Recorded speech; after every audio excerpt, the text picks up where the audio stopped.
Good evening, ladies and gentlemen. This is once again Daniel Stern, broadcasting from Jerusalem.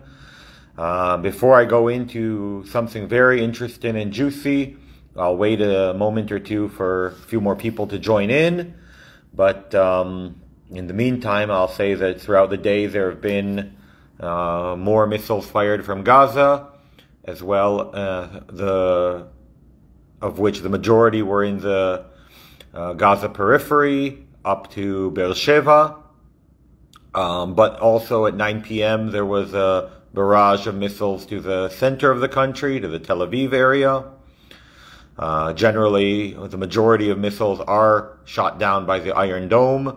It's very good that technology was invested in and invented and exists to defend the country.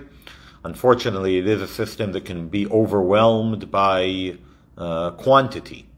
So if more missiles than it can handle are shot, then it challenges the Iron Dome capabilities. But that's just a small update in that regard. I guess the biggest thing today is whether Israel will give the Gaza Strip time to evacuate, move hundreds of thousands of people, and simultaneously whether the Hamas will allow the civilians to be moved. So far, it seems that the Hamas is putting up obstacles. Of course, these news reports of mine could be biased. I'm on the Israeli side of this conflict. But what I'm seeing is that the Hamas are threatening people who wish to evacuate, are killing people who wish to evacuate, are not allowing people to evacuate. Which isn't a surprise, because for the last 20 years, the Hamas has been using its civilians in the war. They care nothing for their civilians, as we can see by the fact that they use their water pipes to build missiles, and so on and so forth, and running water and sewage and food and so on is not a priority for Hamas to provide for the Gaza civilians. But more than that, they've been using them as human shields, hiding their munitions in the schools and hospitals and so on and so forth, and in mosques and blah, blah, blah, blah. You all know everything that I'm saying. It's nothing new. If you don't know, then surprise. But the Hamas cares nothing for its civilians. The leaders of the Hamas have billions stashed away in private bank accounts. Again, obviously, I admit I could be wrong. But in any case, so the big question is, will Israel provide time? Will the Hamas allow it to be used? Will the civilian population evacuate according to the military instructions? But that's not the main reason that I wanted to speak with you right now. What I wanted to share with you is something very interesting that I don't know if it's been spotlighted anywhere else. Maybe it has. I have not found it anywhere else. Someone I am personally familiar with and close to in the United States, who lives near a Marine and an Air Force base, told me that on their local news, the town news, there was an article talking about a series of test flights and tests that were done with an F-5 squadron. Now, all of us have heard of the F-14, the F-15, the F-16, the F-34, the F-22. How many of you remember the F-5? Well, so this local newspaper was sharing, just talking about it as a fun thing that happened. Just like if there was, a Formula One race in Jerusalem, it would be in the newspaper.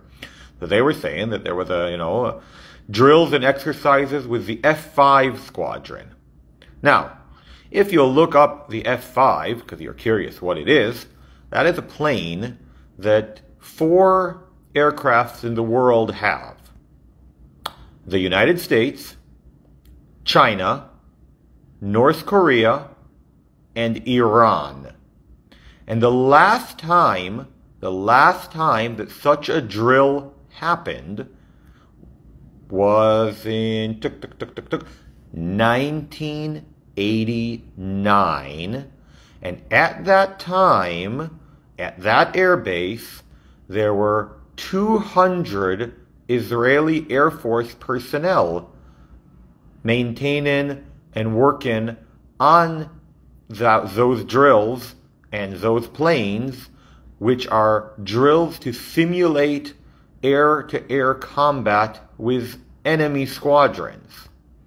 So, in the last 34 years, there has not been this drill that simulates air-to-air combat against planes of Chinese, North Korean, and Iranian Air Force.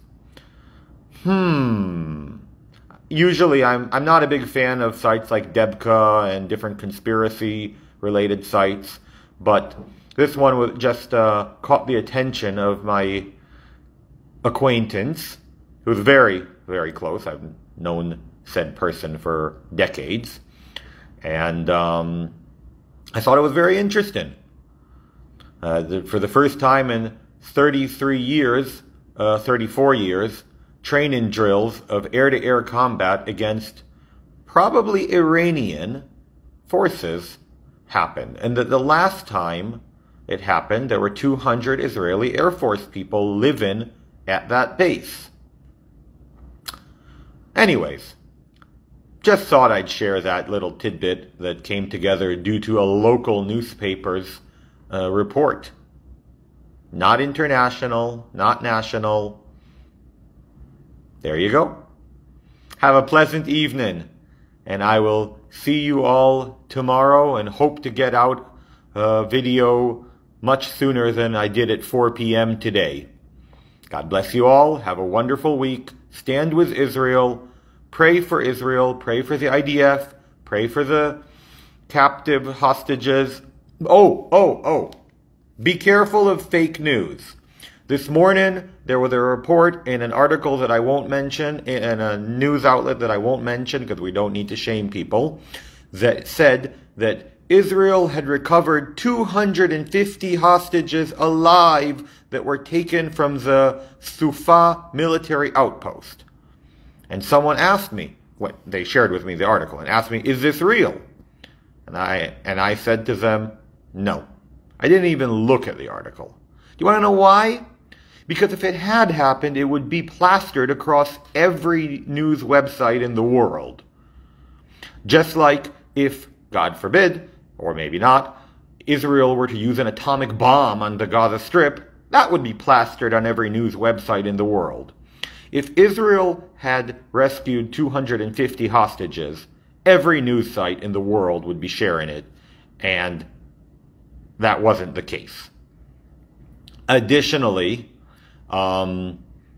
it's the Hamas and Jihad claim to only have 150 hostages, and this article claimed that 250 from one location were freed. So basically, the article was a load of horse hooey, pardon my French, and I want to remind you all to use discernment when reading articles, and even common sense. If it's big news, you'll find it everywhere. Anywho, God bless you all. Have a wonderful week. Shavua Tov Shmuel. Shavua Tov Berian. Thank you for your prayers. Amen. And we'll see you tomorrow.